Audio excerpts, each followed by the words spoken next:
This is Scott Vanderplu, and you're listening to the Artist Edition Index, episode 31.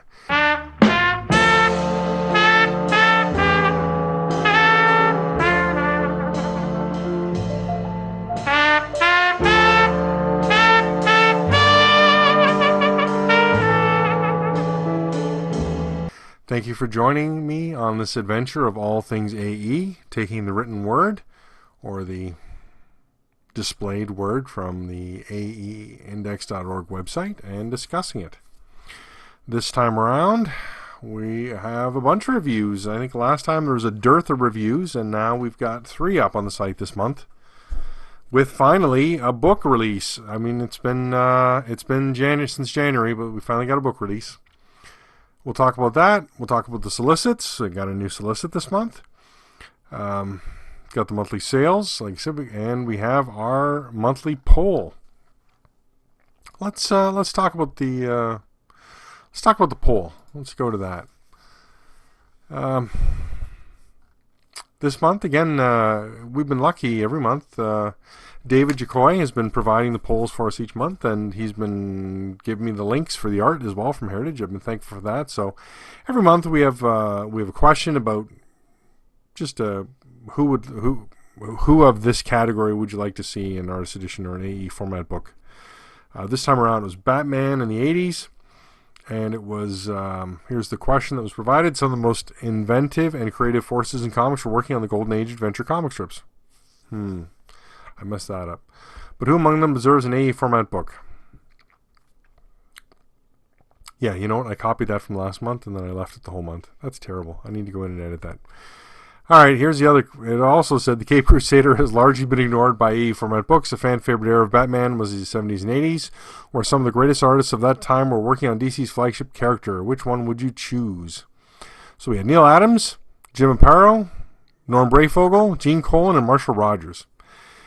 Again, I didn't provide this poll. I don't like any of these creators on Batman. The 80s Batman run was not one I enjoyed. Outside of Dark Knight, I didn't get into this. Norm Brayfogle I did enjoy, and looking at this artwork though, yeah, this is not the poll for me. But poll ends tonight, and leading the poll is Neil Adams, followed by Norm Brayfogle, Jim Aparo, Marshall Rogers, and Gene Colan taking up the rear. I voted for Gene Colan. I didn't like really any of the options, but I thought, Colan deserves a mention. I thought the artwork wasn't bad.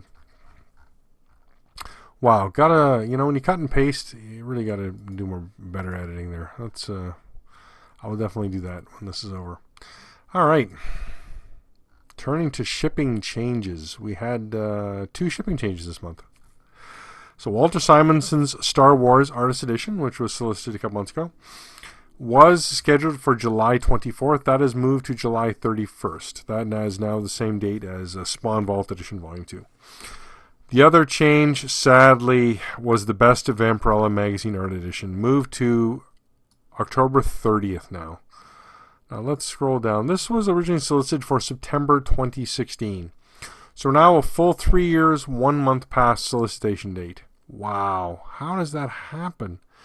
Why don't they just give up? I don't know.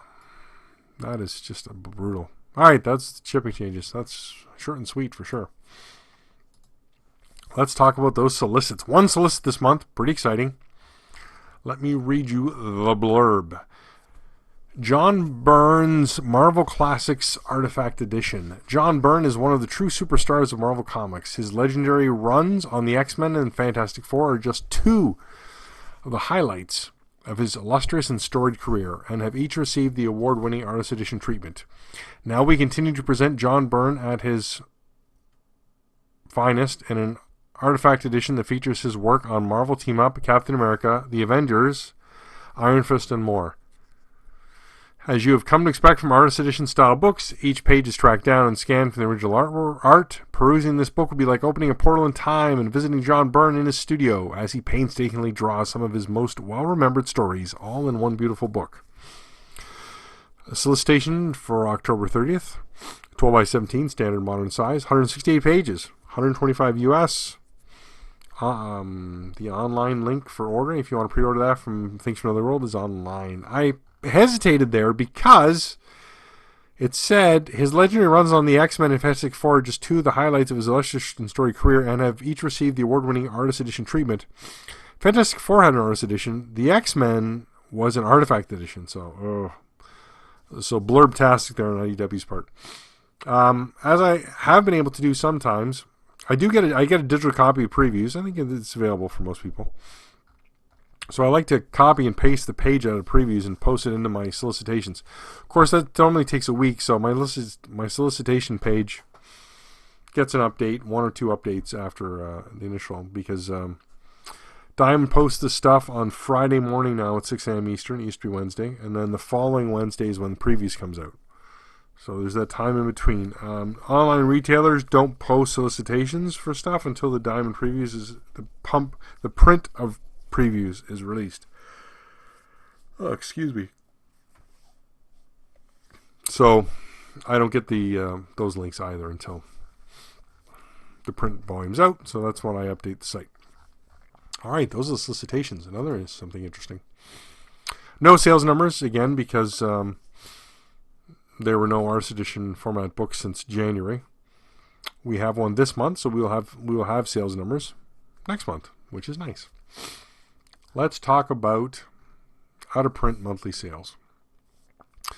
A few additions this month to the chart, but let's talk about what had numbers. Alien, Illustrated Story, the original edition, 1 copy sold for $80. Bernie Wright's an Artifact Edition. This is the first print. 2 copies sold, an average of $142.75. 1 copy of Best of EC Comics, Volume 1 Artist Edition for $149.42. 1 copy of Bill Sienkiewicz's Mutants and Moon Knights and Assassins Artifact Edition for $142. There's a bump. 3 copies of Dave Gibbons' Watchmen Artifact Edition for $82.25 is the average. That's a new addition to the list this month. 1 copy of David Mazzucchelli's Daredevil Born Again Artist Edition, $175. Always a moneymaker if you can get your hands on some cheap copies of that. Frank Cho's Savage Wolverine Artist Edition, 1 copy, $80. Wow, deal-o-rama. 1 copy of Gil Kane's The Amazing Spider-Man Artist Edition, $125. That's a bit of bump of cover there. 1 copy of Jack Davis's EC Stories Artist Edition, $89. Wow. 2 copies of Jack Kirby's Fantastic Four Artist Edition for $87.50 average. That was the 12x17 one.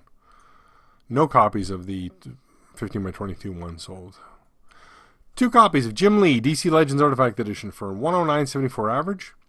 2 copies of Jim Starlin's Marvel Cosmic Artifact Edition, averaging $92.62, so there is a below cover. 1 copy of Joe Kubert's Tarzan and the Apes Artist Edition for $70. Another edition, new edition this month. 1 copy of John Buscema's Silver Surfer Artist Edition for $70. 1 copy of John Byrne's Fantastic Four Artist Edition for $61. I don't know if you're seeing a pattern here like I am, but man, books are going cheap on eBay. 1 copy of Lone Wolf and Cub Gallery Edition, $73.38. 1 copy of Mike Mignola's Hellboy and Hell and Other Stories Artist Edition, first print, for $71.05.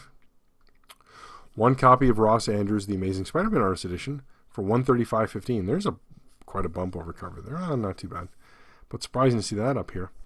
Sergio Aragona's Grew the Water Artist Edition, 3 copies, $85.74 average. 1 copy of Spawn Vault Edition, $165, so a little bit undercover.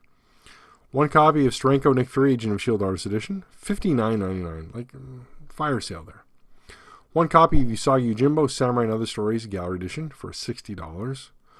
1 copy of Wally Wood's EC Stories Artist Edition second print, $2.99. This is the anomaly of the month. I don't know what's going on.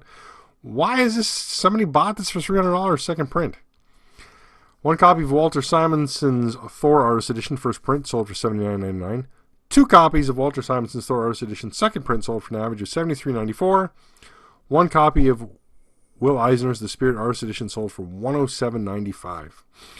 So some interesting things there for May sales of eBay is low volumes and low prices. Wow, there were some deals to be had. And then that crazy anomaly of the $300 second printing of Wally Wood. That is, I don't know what's going on there. All right, I should got the 3 reviews next to talk about, but I should take a pause there. And I realized I didn't give my normal intro there where I say that everything's coming at you from aeindex.org. We're also on Facebook, Facebook/Artist Edition Index, and we're on Twitter at AEindex. You can email me, scott@aeindex.org. I like to answer any questions that people provide. And this site and the podcast is paid for, in part, by Patreon. So you can be a patron of the site. Minimum is $1. So if you feel more generous, whatever you'd like, it's a monthly occurrence. So if you think what I provide has value to you as a reader, as a collector, then $12 a month, $12 a year, $1 a month seems like a good investment. As well, all the links on the site are affiliate links, and I get a few dollars for all that. So if you are going to buy a book and you see that it's available from somewhere linked from my reviews or from the Artist Edition Index page, and you can do that, Things from Another World, Amazon, then please do so. It's greatly appreciated, and it helps the costs of the site, which are, in case you're wondering, it's the hosting of the site and purchasing all the books. I have yet to receive a review copy of any of these. I'm always open to it, but it hasn't happened yet. So if that's a possibility, then that'll happen. But until then, it won't. All right, let's look at our reviews this month. We are flying along here. I don't know what the hectic pace is that I'm keeping here, but 3 reviews. I'll start with the first one, the Absolute Sandman Overture. This is one of those books that has art in it, and I feel like I should review it, and there's a reason for that. And let me get to it. I'll give you the blurb first. Neil Gaiman's legendary series is back in DC's Absolute Edition format. From the birth of a galaxy to the moment that Morpheus is captured, the Sandman Overture features cameo appearances by fan-favorite characters such as the Corinthian, Merv Pumpkinhead, and of course, the Dream King's siblings, Death, Desire, Despair, Delirium, Destruction, and Destiny. This volume collects the Sandman Overture 1-6 in its entirety, together with a special presentation of the whole story's original uncolored art by J.H. Williams III, plus bonus material and a new cover by Williams. And it's that it's reviewed here. A special presentation of the whole story's original uncolored art.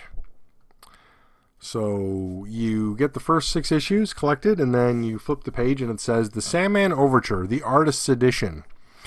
Faced with the daunting task of bringing 4-color life to Neil Gaiman's long-awaited return to the dreaming, artist J.H. Williams III drew upon decades of hard-won comics and illustration experience to craft a tour de force of graphic narrative that could match the epic scope and phantasmagoric nature of Gaiman's galaxy-spanning saga. To highlight this achievement, the following section reproduces, from high-resolution scans provided by the artist, every page of Williams' painted artwork for the series as it originally appeared before the addition of final coloring and digital effects. So, we know that DC, through Graffiti Designs, has a gallery edition of this work coming up. There are samples of that. You can check the pages. And then we have this that says it's original artwork. And if you go to the site, check it out, look at the review, and you'll see, no, this isn't presentation original artwork. This is artwork that's almost ready for printing. They're going to add a few digital effects. It's going to get spit and polish, and then it's being printed. This is not an artist edition. And as I said in the review, I take umbrage with that term. I hold the term artist edition or artist edition format book close to my heart because that's sort of my focus and area of interest. I run a website about it.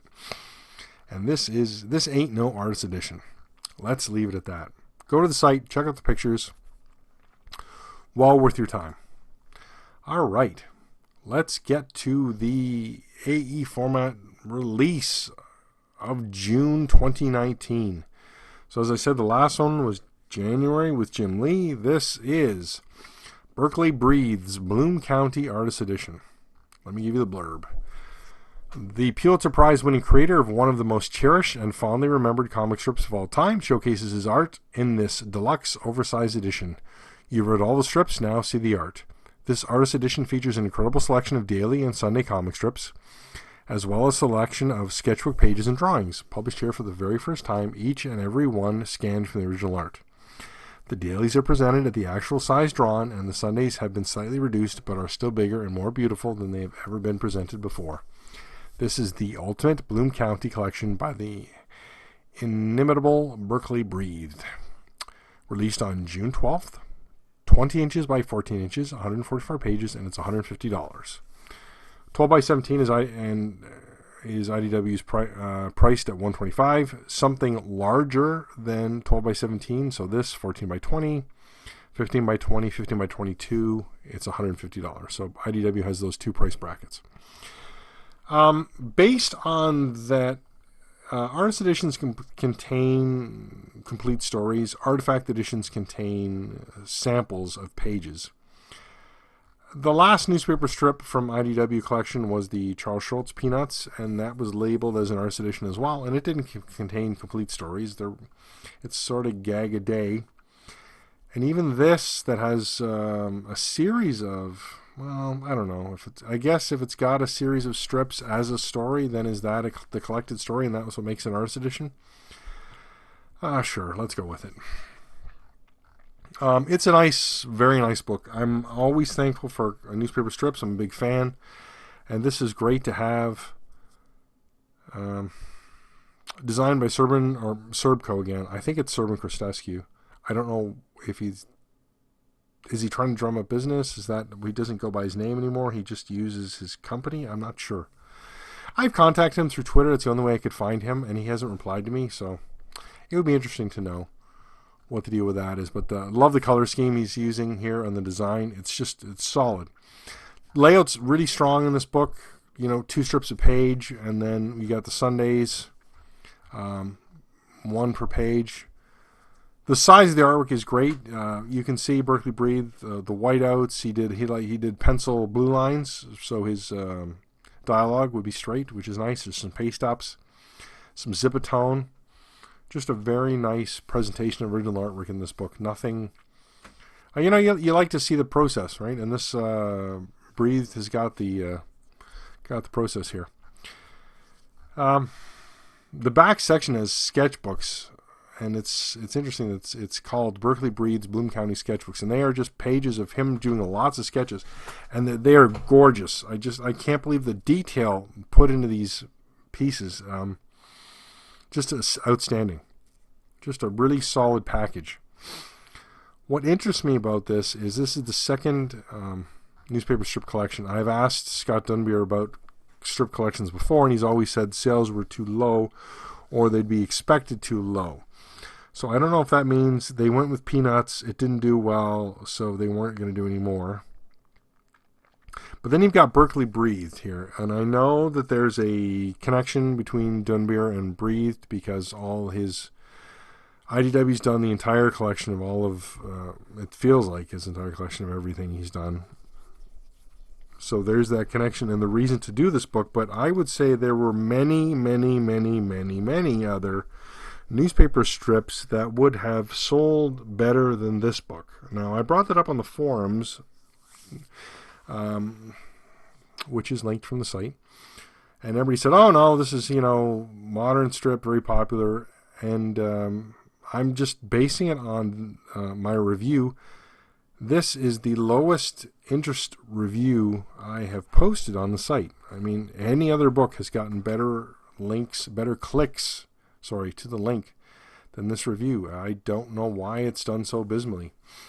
And I thought, maybe it's just the time period. But then I did the next review, and it got more hits in its first week than this review has gotten in 3 weeks. So I don't really understand it.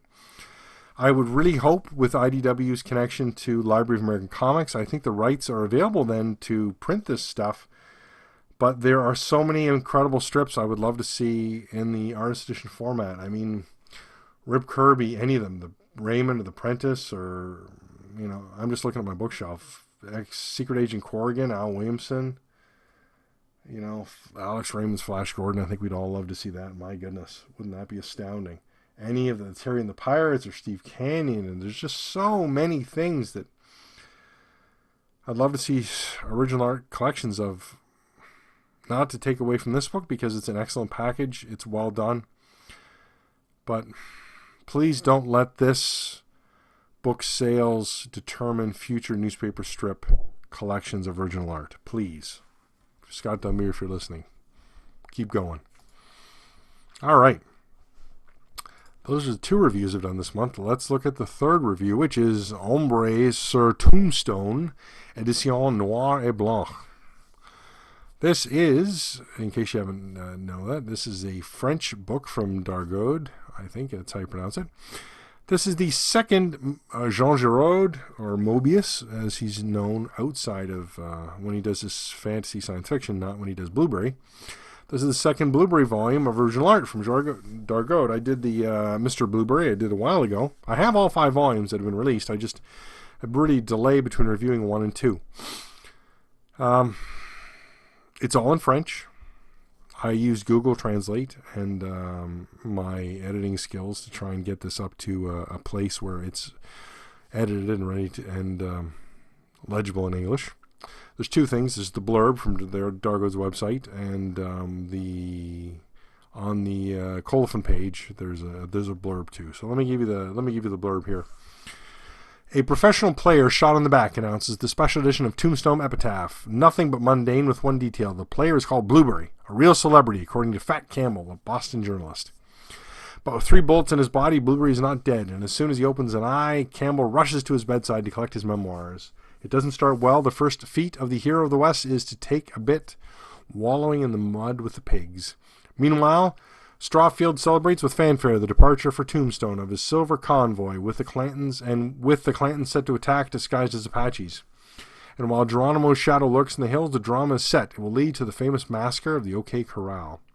Shadows on Tombstone, which was the subject of a summer pre-publication in Le Monde, is built on a challenge. The hero, taped to a game table in Mr. Blueberry, spends this episode nailed to a bed. This does not prevent Giraud, alone at the helm since the disappearance of Jean-Michel Charlier, to lead the action as a virtuoso with his tribe of irresistible characters and his usual dose of humor. As for the drawing, it lives up to the master's reputation right down to every corner of the decor, from Ma Clanton's charming little interior to the hero's bed.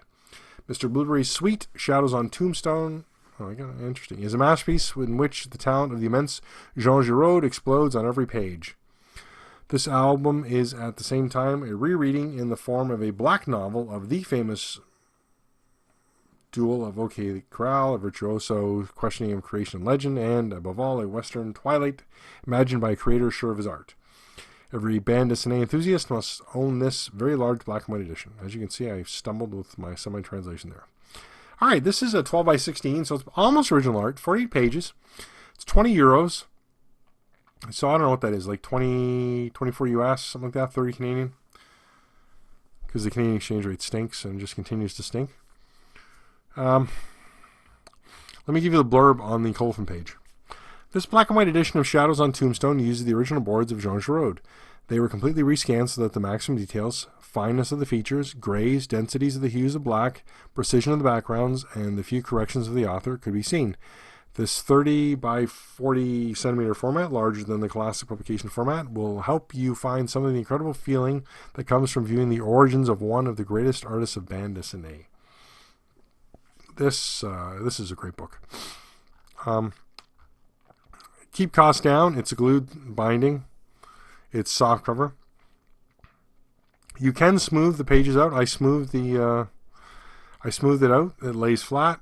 It does a nice job. Some of the page, I don't know how long the glue binding will last if you continuously smooth it out like that, but I smoothed it out for reading and for photographing, and it worked just fine.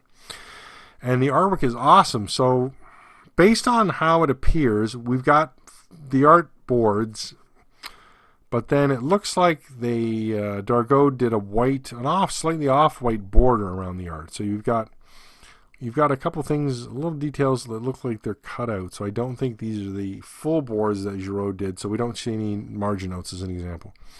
But we get the art. You know, it's interesting. Giraud, there's a lot of corrections, a lot of paste-ins, whiteout, and it really comes through here. Just a beautiful book. And as well, to see they do enlargements of panels in the book. I don't know why, for pacing maybe. because there's not really chapters, but there's 4 breaks in the book where we get panel enlargements, and they're just some of the ones they picked this time are gorgeous. So you can see the corrections even larger than what you see on the page there, and just the formatting. This is really, really wonderful. I mean, sure, I'd love this in English if I could. Not available. There's that Mobus library from Dark Horse is going along, but man, these books, there's 5 in total. There were this one's hard to find as well. The first 2 were hard to get. The last 3 are easier. You can order them online, Amazon.ca for North Americans, and then Amazon.France for Europeans. Get them there. The last 3 are cover price, so I'm going to be reviewing those as well. But this is just a gorgeous book, and as I said, the hits on this just this week have already surpassed the Berkeley Bleeds Broom Clowning, which is sad. But I'm glad to have some reviews up this time. I have books like this where I have to get to them.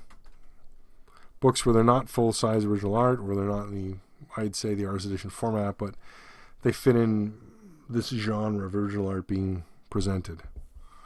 I really want to do the Gary Gianni Hellboy at Sea still. I've got that sitting here, and I've got these other 3. Giraud. It's interesting in the blurb there, they state the disappearance of Jean-Michel Charlier, but yet he's credited on the cover. So I guess maybe because he helped create the character? Maybe that's why. I don't know. Yeah, that's, man, like I said, I got some sort of breakneck pace here this month. I got a few minutes left here. I got 3 minutes left. Didn't have a focus this month per se. I was on vacation for a week in June, and then I was excited to see these books, and I've got to get back to it. I've got some things on the drawing board that I still have not got to. I've mentioned them a few times here.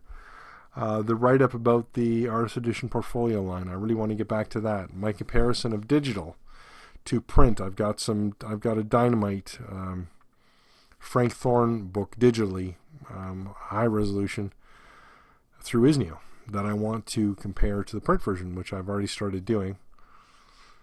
And I want to get that up as well. And then, of course, the maintenance of the website and keeping things up to date and fresh. This podcast.